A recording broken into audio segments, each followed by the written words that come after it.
जय गुरुजी। अथ श्री शिव महापुराणे द्वितीयायां रुद्रसहितायां द्वितीय सतीखंड अथ सप्तदशोऽध्यायः। ब्रह्म उवाच इत्युक्ता सर्वदेवैश्च कृता शम्भोर्नुति परा शिवाच्च सावरं प्राप्ता शृणुह्रादरतो मुने अयो सती पुनः शुक्ल पक्षिष्ठम्या मुपोषिता आश्विने मासि सर्वेशं पूजयामास भक्तितः इति नन्दाव्रते पूर्णे नवम्यां दीनभागत तस्यास्तु ध्यानमग्नाया प्रत्यक्ष भवद्धर सर्वाङ्गसुन्दरो गौर पञ्चकस्त्रस्त्रिलोचन चन्द्रबाल प्रसन्नात्मा शितिकण्ठश्चतुर्भुज त्रिशूलब्रह्मकबराभय दृगभस्मभास्वर स्वर्धुन्या विलसच्छीर्ष सकलाङ्गमनोहर महालावण्य दामा च कोटिचन्द्रसमानन कोटिस्मरसमाकान्ति सर्वथा स्त्रीप्रियाकृति प्रत्यक्षतो हरं वीक्ष्य सती सेतृग्विधं प्रभुं ववन्दे चरणौ तस्य सुलज्जावनतानना अथ प्राह महादेव सतीं तद्व्रतधारिणीं तामिच्छन्नपि भार्यार्थ तपश्चर्याफलप्रद महादेव उवाच दक्षनन्दिनी प्रीतोऽस्मि व्रतेनानेन सुव्रते वरं वरय संदास्ये यत्तवाभिमतं भवेत् ब्रह्म उवाच जानन्नपि ह तद्वाफं महादेवो जगत्पति जगौवरं वृणीष्वेति तद्वाक्यश्रवणेच्छया सापि त्रपावशा युक्ता वक्तुं नो हृदि यस्थितं शशाकसात्वभीष्टं य तल्लज्जाच्छादितं पुनः प्रेममग्नाभवत्साति श्रुत्वा शिववच प्रियं तज्जात्वा सुप्रसन्नो भूच्छकरो भक्तवत्सल वरं ब्रूहि प्राहेति स पुनर्धृतं सती भक्तिवशः शम्भुर्तर्यामि सताङ्गति अथ त्रपां स्वां सन्धाय यदा प्राह हरं सती यथेष्टं देहि वरद वरमित्यनिवारकं तदा वाक्यस्यावसामनः वेक्ष्य वृषध्वज भवत्वं मम भार्येति प्राहतां भक्तवत्सल एतच्छ्रुत्वा वचस्तस्य साभीष्टफलभावनं तृष्णीं त्रस्यो प्रबुदिता वरं प्राप्य मनोगतं सकामस्य हरस्याग्रे स्थिता सा चारुहासिनी अकरोञ्जिजभावांश्च हावाङ्कामविवर्धनान् ततो भावान् समादाय शृङ्गाराख्यो रसस्तदा तयोश्चिते विवेशाशु कलाहावा यथोदितं तत्प्रवेशान्तु देवर्षे लोकलीलानुसारिणी काव्यविख्यातयोरासि चित्रा चन्द्रमसोर्यथा रेजे सती हरं प्राप्य स्निग्धभिज्जाञ्जनप्रभा चन्द्राभ्यासे प्रलेखेव स्फटिकोज्ज्वलवर्षणम् अथ सा तमुवाचेदं इरं दाक्षायणी मुहुः सुप्रसन्ना करो बद्ध्वा नतका भक्तवत्सलं सत्युवाच देवदेव महादेव विवाहविधिना प्रभो पितुं रे गोचरीकृत्य मां गृहाण जगत्पते। ब्रह्म उवाच एवं सती वचः श्रुत्वा महेशो भक्तवत्सल तथास्त्विति वचः प्राह निरीक्ष्य प्रेमतश्च तां दाक्षायण्यपि तन्नत्वा शम्भुविज्ञाप्य भक्तितः प्राप्ताज्ञा मातुरभ्याशं गान्मोहमुदान्विता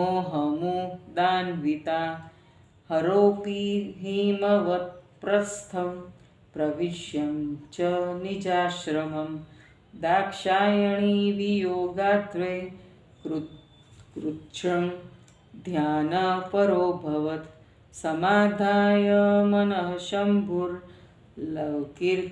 गतिमाश्रित चिन्तयामास देवर्षे मनसा मां वृषध्वज ततः सच्चिन्त्य मानोऽहं महेशेन त्रिशूलिना पुरस्तात् प्राविशतुर्न हरसिद्विप्रचोदित यत्रासो हिमवत्प्रस्थे तद्वियोगी हरस्थितः सरस्वतीयुस्तात्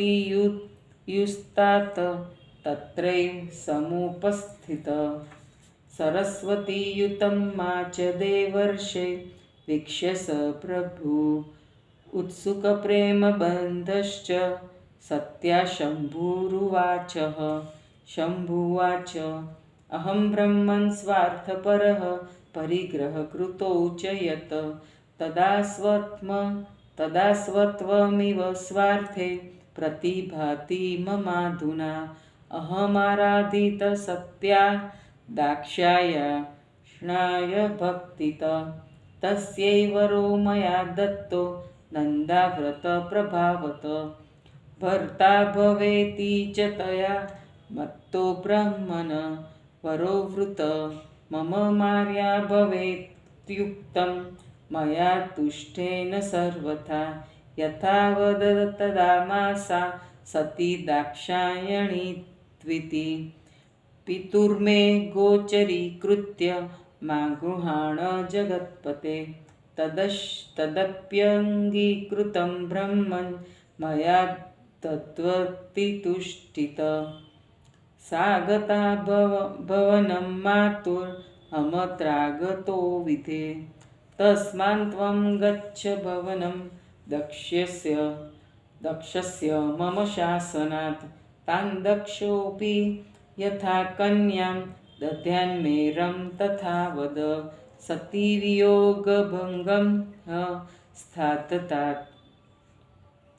स्थातथा मे त्वं तथा कुरु समाश्वासयतं दक्षं सर्वविद्याविशारद ब्रह्म उवाच इत्युदीर्य महादेव सकाशे मे प्रजापते सरस्वतीं विलोक्याशु वियोगवशगोऽभवत् तेनामहमपि चाज्ञप्त कृतकृत्यो मुदान्वित प्रावोचं देति जगतां नाथं तं भक्तवत्सलं यदाथ भगव शम्भो तद्विचार्य सुनिश्चितं मुख्य स्वार्थो हि देवानां ममापि वृषमध्वज दक्षस्तुभ्यं स्तुतां स्वाञ्च स्वयमेव प्रदास्यति अहं चापि वदिष्यामि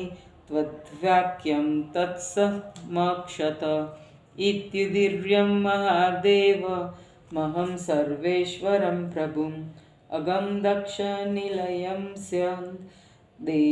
दनेतानि वेगिना नारदुवाच विदे प्राज्ञ महाभाग वदनो वदतां वर सत्ये गृहागतायै स दक्ष किमकरोत्तत ब्रह्म उवाच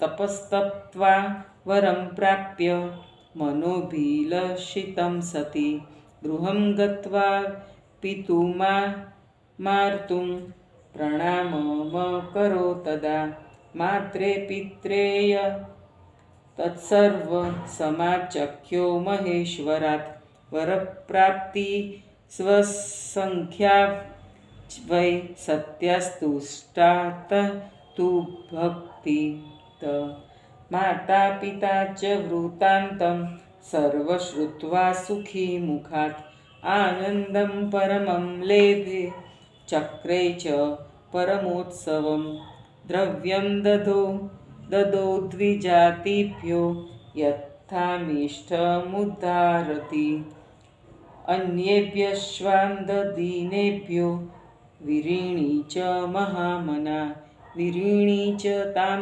समालिङ्ग्य स्वसुतां प्रीतिवर्धिनीं मूर्धन्युपाद्राय मुदिता प्रशंसन्सुर्मुहुर्मुहुः अथ दक्ष कियत्काले व्यतीते धर्मवित्तम चिन्तयामास देयेयं स्वसुता शम्भवे कथम् आगतोऽपि महादेव प्रसन्नः स जगामः पुनरेव कथं सोऽपि सुतार्थेऽत्रागमिष्यति प्रस्थाप्योऽथ मया कश्चिंश्च बोर्निकटं मञ्जसा नेतद्योग्यं न गृह्याद्य देवं विफलार्दना अथवा पूजयिष्यामि तमेव वृषभध्वजं मदीयतनयायुक्त स्वयमेव यथा भवेत् तयैव पूजितः सोऽपि वाच्छत्यार्यप्रयत्नत शम्भुर्भवतु मध्यर्थे त्येवं दत्तवरेण तत् इति चिन्तयतस्तस्य दक्षस्य पुरतोऽन्वहम् उपस्थितोऽहं सहसा सरस्वत्यन्वितस्तदा मां दृष्ट्वा पितरं दक्ष प्रणम्यावनतः स्थितः आसनं च ददौ मह्यं स्वभवाय यथोचितं ततो मा सर्वलोकेशं तत्रागमनकारणं दक्षः पप्रच्छ सक्षिप्रं चिन्ताविष्टोऽतिहर्षितः दक्ष उवाच तवात्रागमने हेतु कः प्रवेशे ससृष्टिकृत् ममोपरि सुप्रसादं कृत्वा चक्षजागदगुरो पुत्रस्नेहात् कार्यवशादथवा लोककारक ममाश्रम समायातो रुष्टस्य तव दर्शनात् ब्रह्म उवाच इति पृष्टः स्वपुत्रेण दक्षेण मुनिसत्तम विहसन्न ब्रुवं वाक्यं मोदयन्स्तं प्रजापतिं शृणु दक्ष यदर्थ त्वत्समीप महमागत त्वतोकस्य हितं मेऽपि भवतोऽपि तदीप्सितं तव पुत्री समाराध्य महादेवं जगत्पतिं यो वरः प्रार्थितस्य समयोऽयमुपागत शम्भुना तव पुत्रस्य त्वत्सकाशमहं ध्रुवं प्रस्थापितोऽस्मि यत्कृत्यं श्रेयस्तद्वधारय वरं दत्त्वा गतो रुद्रस्तावत् प्रभूति शङ्कर त्वत्सुताया वियोगेन शर्म लभतेजसा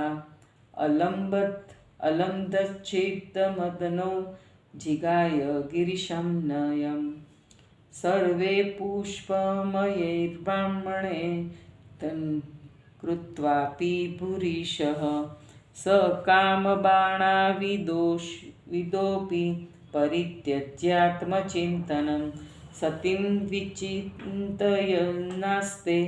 व्याकुलः प्राकृतो यथा विस्मृत्य प्रश्रुतां वाणीं गणाग्रे विप्रयोगत कः सतीत्येमभीतो भाषते निकृतावपि मया यद्वाञ्छितं पूर्वं त्वया च मदनेन च मरीच्यादैर्मुनिर्वर्यैस्तत्सिद्धधुना सुत त्वत्पुत्राराधितशम्भु सोऽपि तस्या विचिन्तनात् अनुशोधयितुं प्रेप्सुर्वर्तते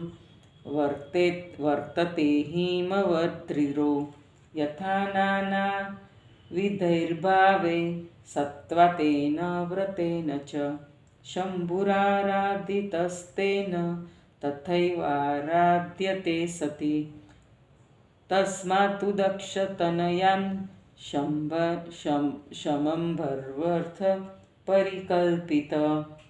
कल्पितां तस्मै देह्यविलम्बेन कृता ते कृतकृत्यता अहं तमानयिष्यामि नारदेन त्वदालयं तस्मै त्वमेनां संसच्छ तदर्थे परिकल्पितां श्रुत्वा मम वचश्रेति मे पुत्रोऽति हर्षित एवमेवेति मां दक्ष उवाच परहर्षित ततः सोऽहं मुने तत्राग् ममत्यन्तहर्षित उत्सुको लोकनिरतो गिरीशो यत्र संस्थित गते नारद दक्ष्योऽपि सदा रत्नयोऽपि अभवत्पूर्णकामस्तु पीयूषैरिव पूरित इति श्रीशिवमहापुराणे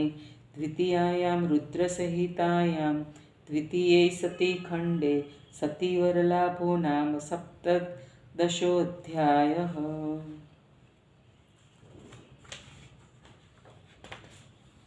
हिंदी अनुवाद। ब्रह्मा जी ने कहा, हे मुनिवर, इस प्रकार सभी देवताओं ने के कहने पर सती ने शिव जी की आदरपूर्वक स्तुति की और जिस प्रकार उसने शिव से वर पाया उसे आप सुनिए। उसके बाद सती ने फिर आश्विन मास के शुक्ल पक्ष की अष्टमी के दिन भक्तिपूर्वक सर्वेश शिव जी की पूजा की। इस प्रकार नंदाव्रत के पूर्ण हो जाने पर दूसरे दिन नवमी तिथि को दिन में जब वह ध्यान मग्न थी तो शिवजी उसके सामने प्रकट हुए।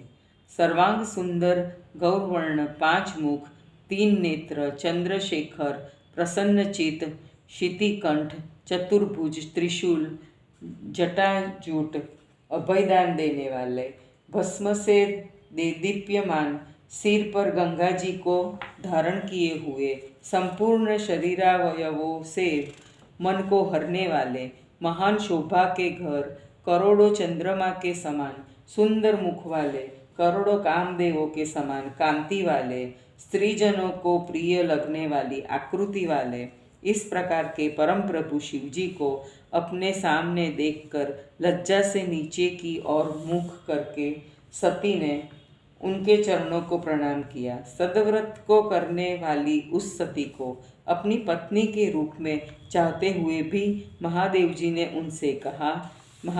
ने कहा, घोर तपस्या करने वाली हे दक्ष पुत्री, मैं तुम्हारे इस व्रत से प्रसन्न हूँ। तुम्हारा जो इच्छित वर हो उसे मांगो, मैं तुम्हें दूंगा। ब्रह्मा जी ने कहा, संसार के स्वामी महादेव जी ने उसके भाव को जानते हुए भी उसके वचनों को सुनने की इच्छा से उससे वर मांगो कहा। वह भी लज्जा के कारण उस बात को नहीं कह सकी जो उसके हृदय में थी। केवल वह शिवजी के वचनों को सुनकर अत्यंत प्रेम मग्न हो गई। इसे जानकर भक्त वत्सल शिवजी अत्यंत प्रसन्न हो गए। सज्जनों के हृदय की गति को जानने वाले शिवजी सती की भक्ति के वश में होकर शीघ्र ही वर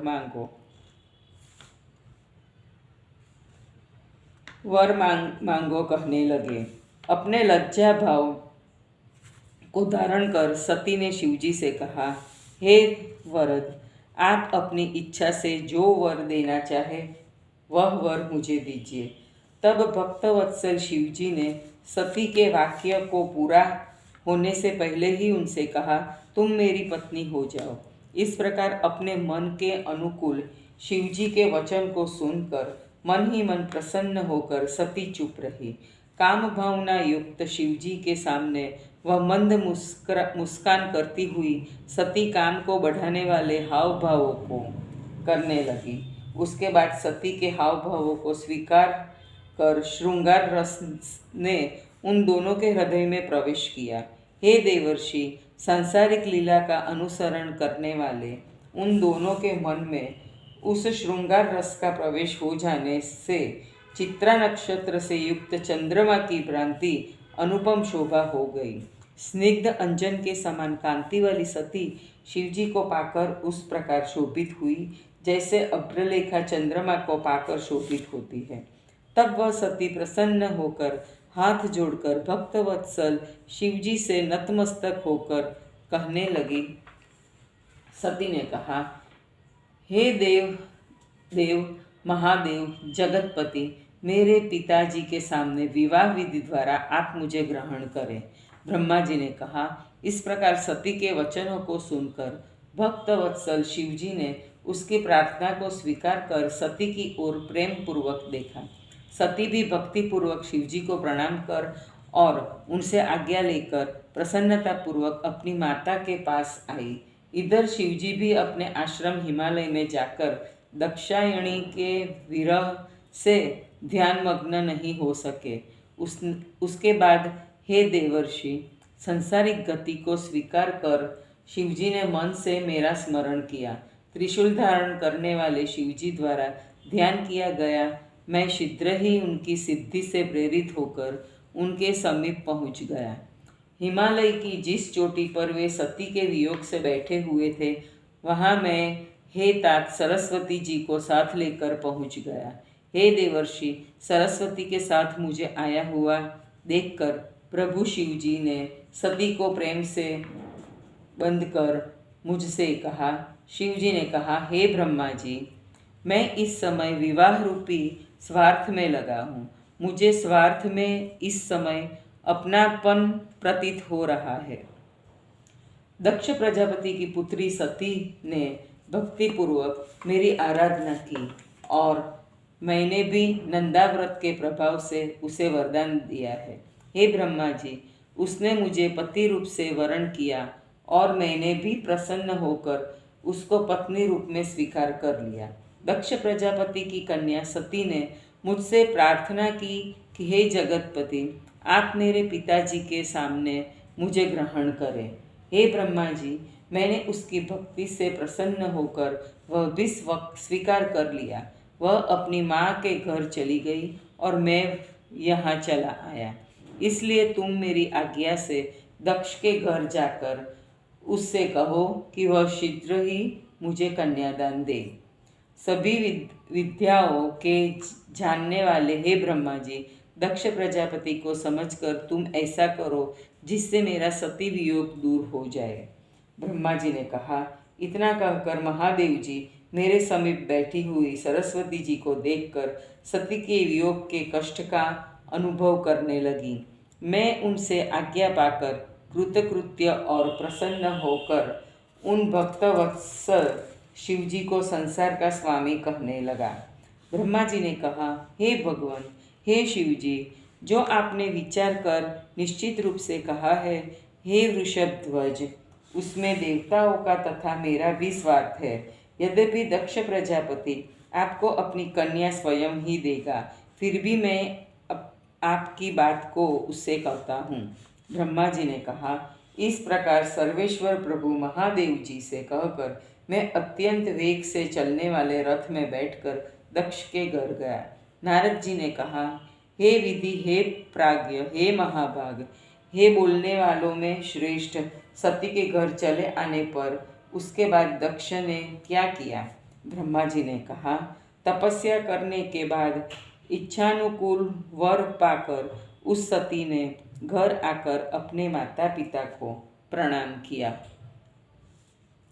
सती की भक्ति से प्रसन्न शिवजी द्वारा प्राप्त वरदान की चर्चा उसने अपनी सखी से माता पिता को सुनवा दी। सखी द्वारा उसने माता पिता उस समाचार को सुनकर आनंदमय होकर घर में उत्सव मनाने लगे। उदार बुद्धि दक्ष ने ब्राह्मणों को दक्षिणा दी और वीरिणी ने अंधों तथा दीनों को दान दिया। वीरिणी अपनी कन्या का आलिंगन कर उसका माथा सूंघकर प्रसन्न होकर बार बार उसकी प्रशंसा करने लगी। तदंतर कुछ समय बीत जाने पर धर्मात्मा दक्ष ने सोचा कि शिवजी को यह पुत्री कैसे दी जाए। महादेव जी यहाँ आकर प्रसन्न होकर चले गए, अब फिर वे इस कन्या के लिए यहाँ कैसे आएंगे। यदि मैं विधिवत किसी को शिवजी के पास भेजूं और उन्होंने स्वीकार नहीं किया तो हमारी यह याचना व्यर्थ ही हो जाएगी। यह भी उचित नहीं, अथवा मैं अपनी कन्या के साथ उन शिवजी की पूजा करूँगा जिससे स्वयं कार्य की सिद्धि हो जाएगी। सती द्वारा उत्तम प्रकार से पूजा किए जाने पर वे भी उसे पत्नी रूप में चाहेंगे, जैसा कि उन्होंने पहले सती को वरदान दिया ही है। इस प्रकार दक्ष प्रजापति विचार कर ही रहे थे, तब तक मैं एकाएक सरस्वती जी को साथ लेकर वहाँ पहुँच गया। मुझ अपने पिता को आया हुआ देखकर दक्ष ने प्रणाम कर यथोचित आसन आदि दिया। संपूर्ण लोकों के स्वामी मुझे वहाँ आया हुआ देखकर यद्यपि वह उस समय चिंतित था, फिर भी प्रसन्न होकर उसने मेरे आने का कारण पूछा। दक्ष ने कहा, हे जगत गुरु, हे सृष्टिकर्ता, आप किस लिए यहाँ आए, मेरे ऊपर कृपा करके उसे कहिए। हे सृष्टिकारक, आप मेरे स्नेह से अथवा किसी कारण से यहाँ आए हैं, मैं आपके दर्शनों से अत्यंत प्रसन्न हूँ। ब्रह्मा जी ने कहा, हे मुनिवर, मेरे पुत्र दक्ष द्वारा ऐसा पूछे जाने पर उसे आनंदित करते हुए मैं उससे कहने लगा। ब्रह्मा जी ने कहा, हे दक्ष, मैं जिस लिए तुम्हारे पास आया हूँ उसे सुनो। तुम्हारी संतान का हित चाहना तुम्हारा और मेरा कर्तव्य है। तुम्हारी पुत्री ने जगतपति महादेव की आराधना कर जो वर मांगा उसका समय आ गया है। शिवजी ने तुम्हारी कन्या को प्राप्त करने के लिए मुझे शीघ्र तुम्हारे पास भेजा है। इस अवसर पर तुम्हें जो उत्तम कार्य करना हो उसे कर डालो। शिवजी जब से उसे वर देकर गए तब से वे तुम्हारी कन्या के वियोग से सामान्य रूप से सुखी नहीं है। जो कामदेव अपने पुष्पमय बाणों को चलाकर और अनेक प्रयत्न करके भी जिस शिवजी को नहीं जीत सका, वे शिव काम बाण से पीड़ित होकर अपने चिंतन को छोड़कर केवल सती की चिंता में सामान्य पुरुष भी भ्रांति मग्न है। पुरानी अपनी बात को भूलकर गणों के सामने उसके अभाव में भी सती कहाँ है कह रहे हैं। हे पुत्र, पहले जो मैंने तुमने कामदेव ने और मरीचि आदि मुनिवरों ने चाहा था वह आज सिद्ध हो गया है। पहले तुम्हारी पुत्री ने शिव की आराधना की। जब वे उसे प्राप्त करने के लिए उसका ध्यान करते हुए हिमालय पर निवास कर रहे हैं, जिस प्रकार सती ने अनेक प्रकार के भावों से शिवजी की आराधना की थी, अब उसी प्रकार शिवजी उसकी आराधना कर रहे हैं। इसलिए शिवजी के लिए जिस कन्या को आपने उत्पन्न किया उसे उन्हें समर्पित कर तुम कृतार्थ हो जाओ। मैं नारद के साथ उन्हें तुम्हारे घर ले आता हूँ और तुम इसे उन्हें दे डालो। ब्रह्मा जी ने कहा, मेरे इन वचनों को सुनकर मेरा पुत्र अत्यंत प्रसन्न होकर कहने लगा, आपने जो कहा था वह सब मुझे स्वीकार है। हे मुनिवर, उसके बाद मैं अत्यंत प्रसन्न होकर वहाँ आया जहाँ संसार की और प्रवृत्ति शिवजी उत्सुक होकर बैठे थे। हे नारद, मेरे जाने के बाद दक्ष प्रजापति अपनी स्त्री तथा पुत्री के साथ अमृत से भरे हुए के समान सफल मनोरथ हो गए। जय गुरु जी।